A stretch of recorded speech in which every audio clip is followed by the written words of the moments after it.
Hello, I'm here on this September morning at the wonderful Thomas Hinderwell Primary Academy in Scarborough, and we're here this morning to talk with Chloe Webster, the principal, about British values and all that governors need to know about them. And we're also very lucky because we're going to go in and join Mrs. Webster's assembly on British values, where she'll talk to the children about them. So let's go. We are going to be launching our British value for this half term. So we do it every half term and then we start right from the beginning back in September. Okay? Now, Year 1 children, this might be the first time you've gone all the way through. Year 6 children, you're now 7 times through this cycle, so you should be very good, but every time we look at little different bits, okay? So, British values. What are the British values? Just have a little think first. What are the British values? There's a clue if you're struggling. It goes in the back of your jigsaw box. Have a think.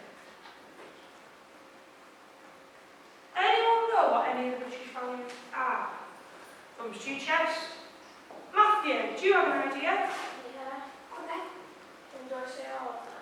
Just say one of them. Kindness. It is a British value, good boy. I did this. I might have to ask someone else in Year 6. Gracie. Liberty. Oscar. Respect. Respect. Joshua. It's not one of British values. It's one of our school values, so I'm going to skip ahead.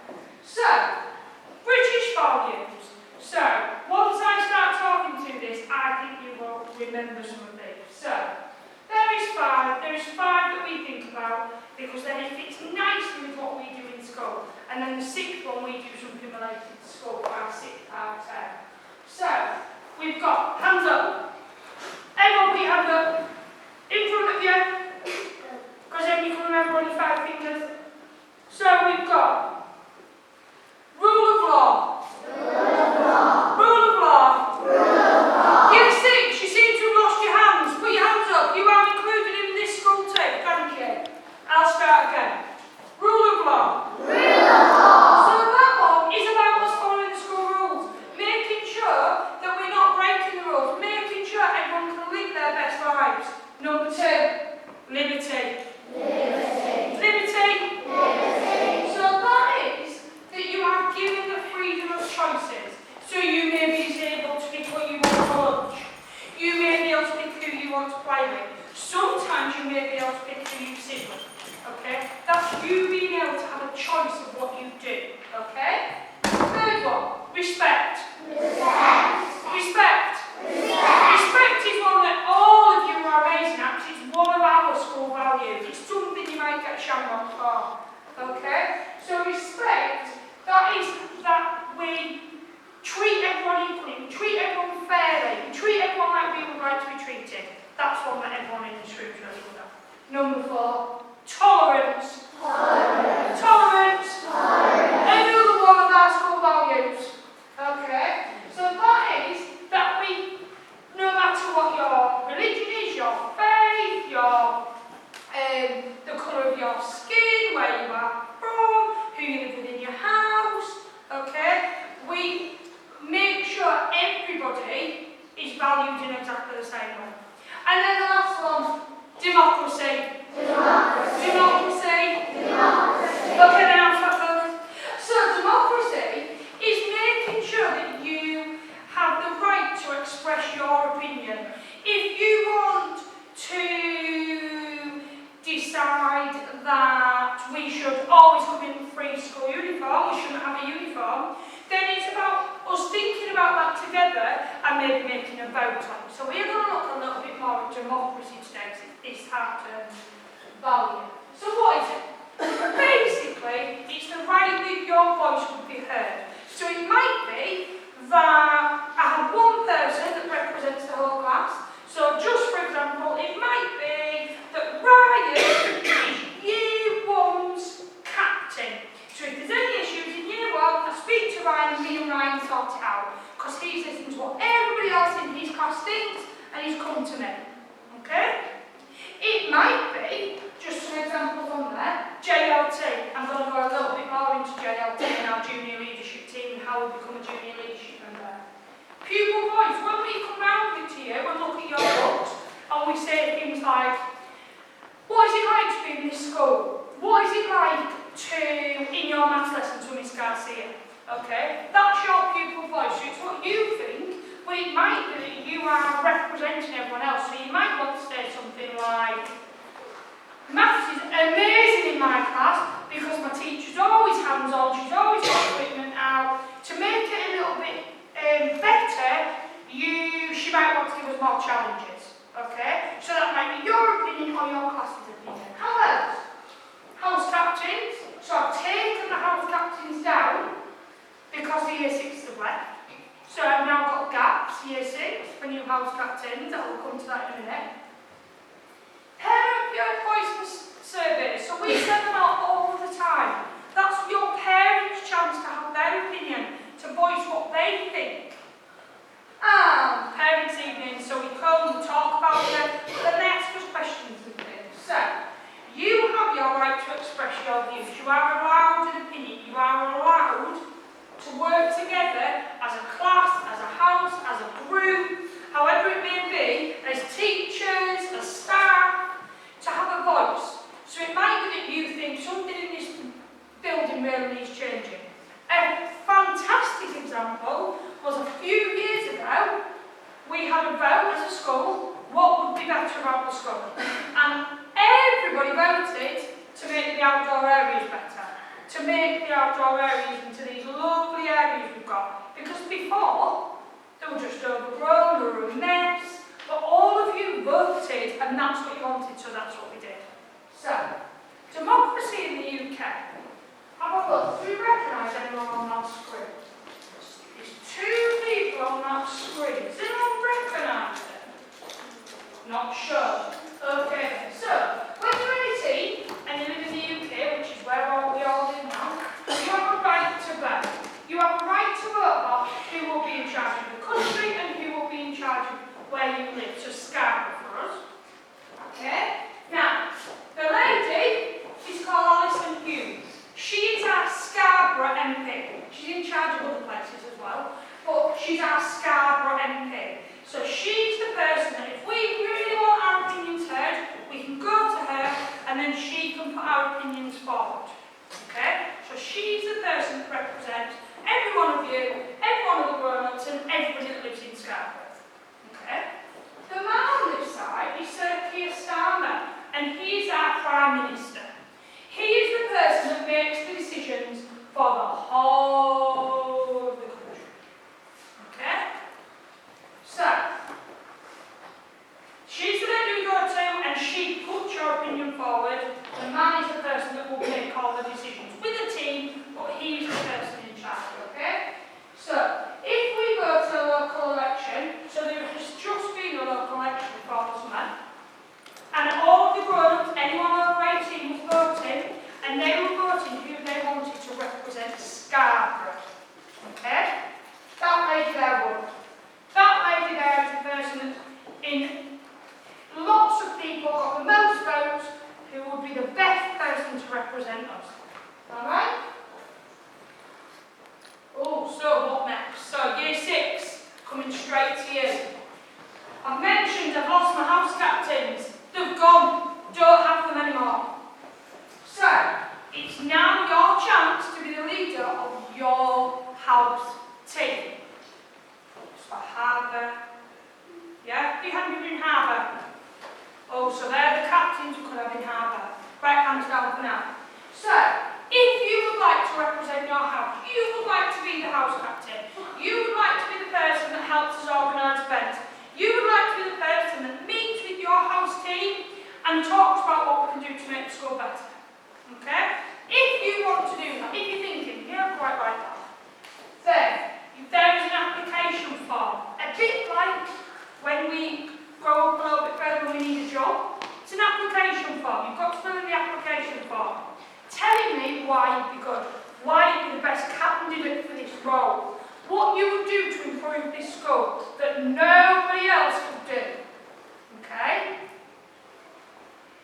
Then you are going to present your manifesto. Manifesto. Don't suggest if you know what manifesto means. If you're not sure, if you don't know. Basically, it's all the good things you are going to do to support and look after your house. So it's everything you are going to do for your house to make it better. Okay? You are going to present your manifesto to your house. So you'll be stood in front of Harbour, all the children in Harbour, and present it.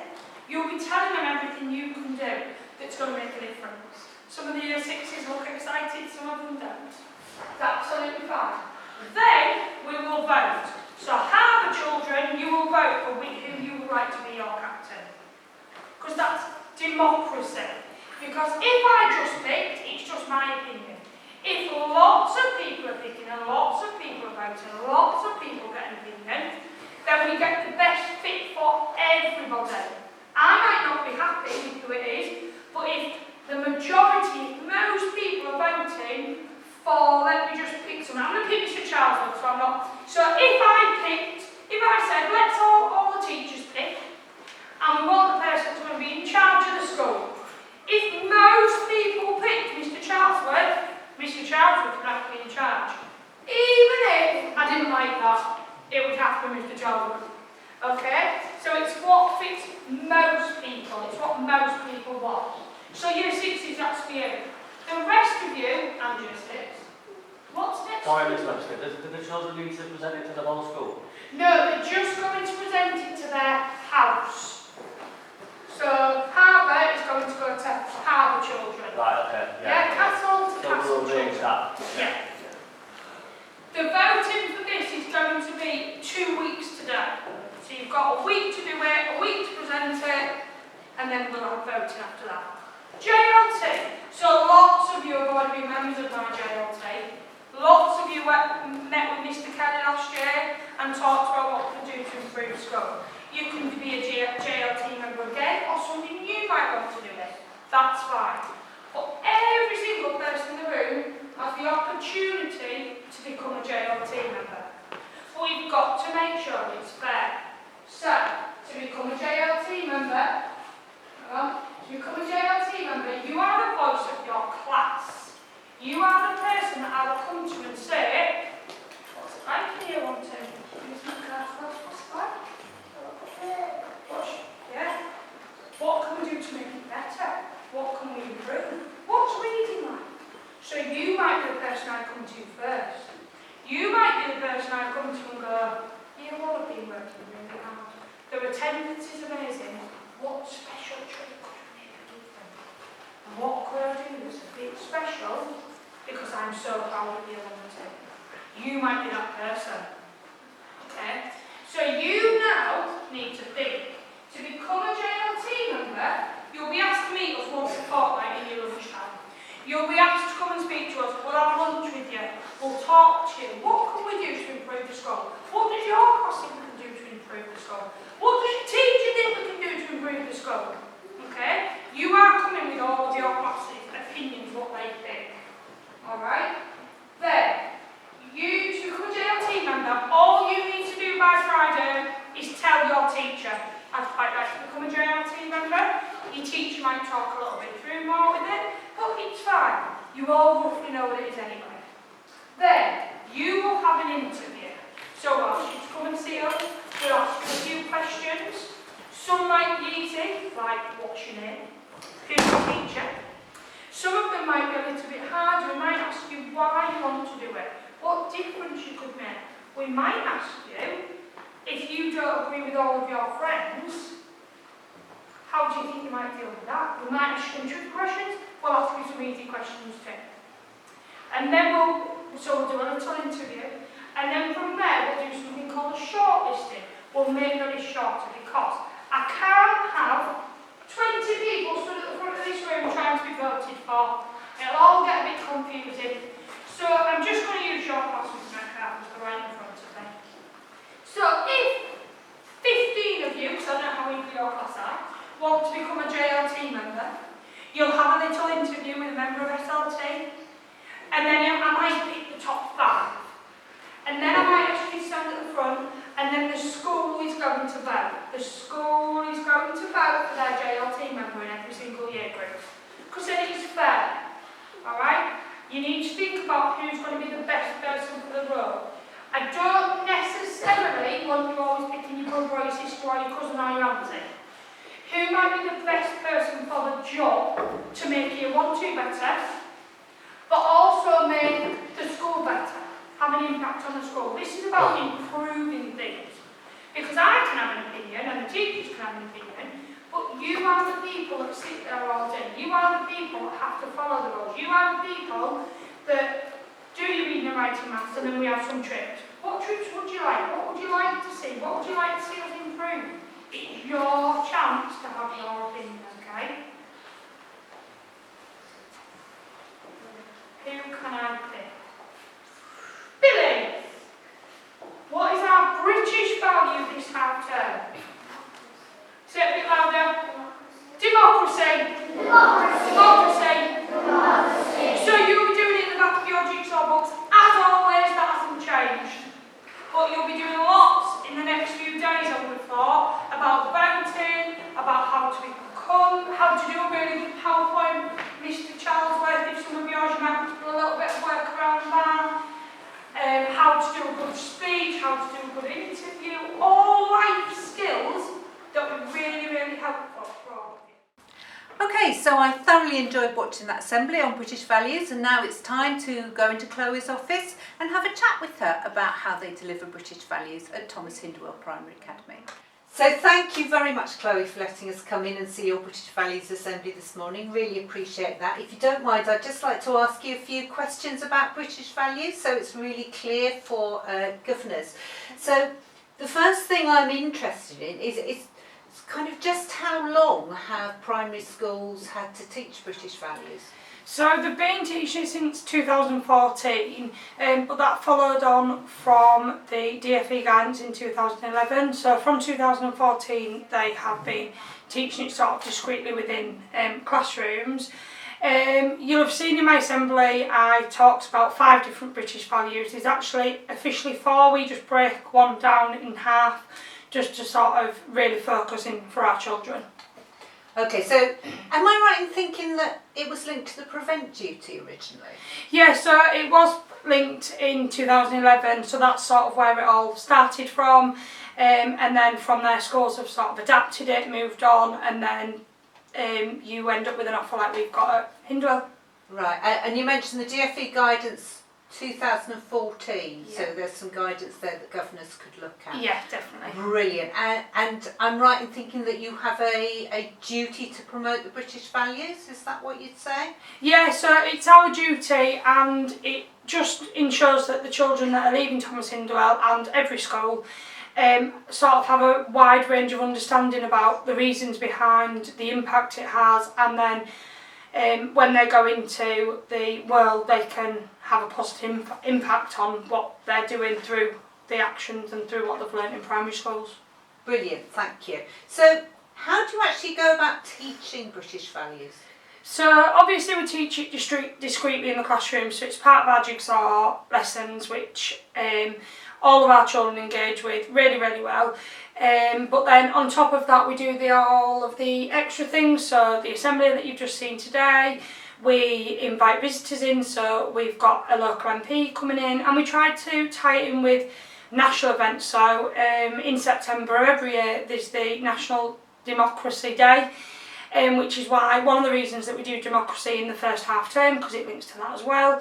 And you'll have seen, well, we do every half term we do a different British value, which I did mention in my assembly, just so that we can really focus in for the children. But then throughout the year we still draw on, so in summer we might still talk about democracy, just so that we're constantly reinforcing it for our children. And then one of the things that we introduced last year that was worked really well, so we're carrying it on, is we always vote for the clubs and the extracurricular activities that our children and parents want. So we put out a Google form and they fill it in with what clubs they'd like to see, whether they'd be willing to pay for them, And then from there we devise our club offer, which we then change every half term. So I know that our children last year really wanted yoga, so we've included yoga, and this year, for example, they've asked for gymnastics, so we're working with local coaches, and that's all through all of the parents having a vote on the children. Lovely, and we heard you mention in the assembly, and you just talked now about the fact that you focus on a different British value each half term. Is that the same in all of our primaries, or will it be done differently? It will be done differently, I would suspect. So we just choose to do it that way, just so that we can really hone in on a certain British value, and then from there we can go wider. But different schools might decide to do it differently. It just depends how it would work for your children, your demographic, and sort of the place that your school is in. So our children know British values quite well, they can talk it really well, so it's about us now going to their next level, next layer of understanding for them and what impact it has on them wider.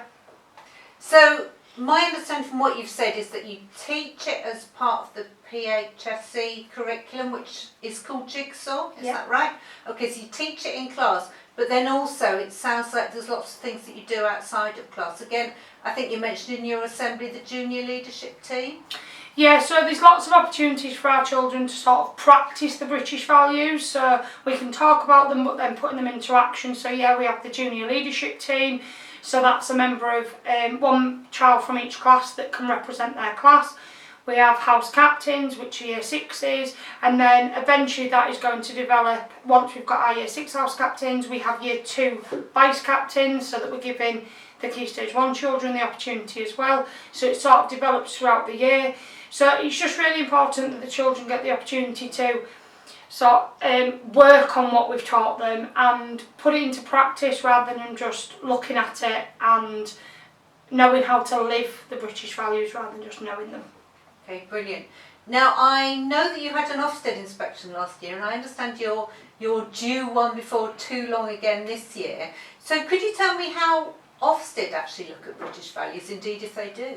So it's part of the personal development judgment, so they will ask the children about British values and they will ask the leaders about British values, but it is worth just sort of noting that within all of the Ofsted interviews or pupil voices that they do, they will ask a question that relates to British values. So they look at it in all subjects, but they really hone down into it in the British values judgment, in the personal development judgment, and that is where the judgment for British values comes.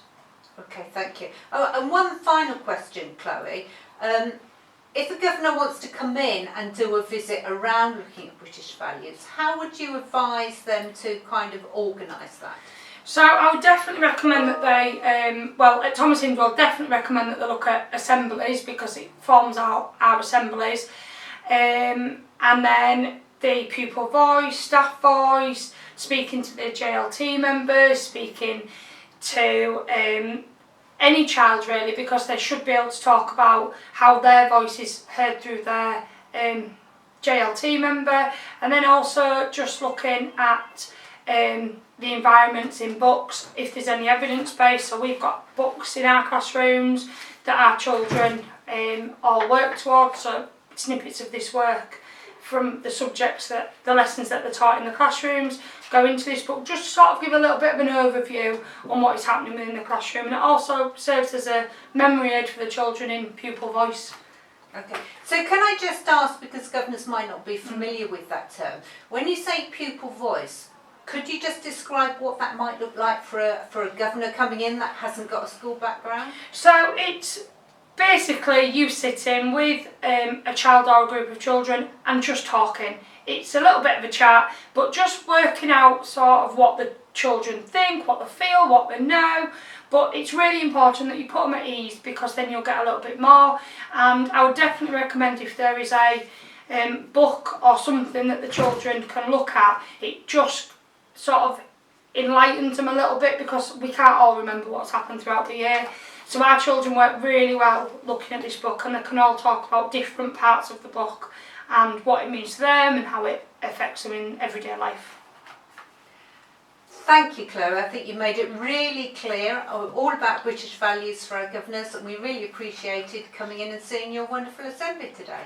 Thank you. So I hope you found that really useful and you now know everything you need to know about British values and how to do a governor visit to find out how British values are taught in your school.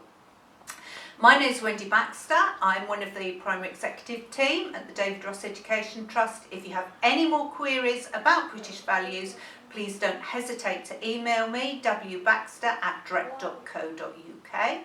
And before we go, I'd like to say a big thank you to Connor Sim, who has filmed and edited this for us today. He is a student at Leeds Metropolitan Film School. So thank you, we appreciate it, hope you enjoyed it.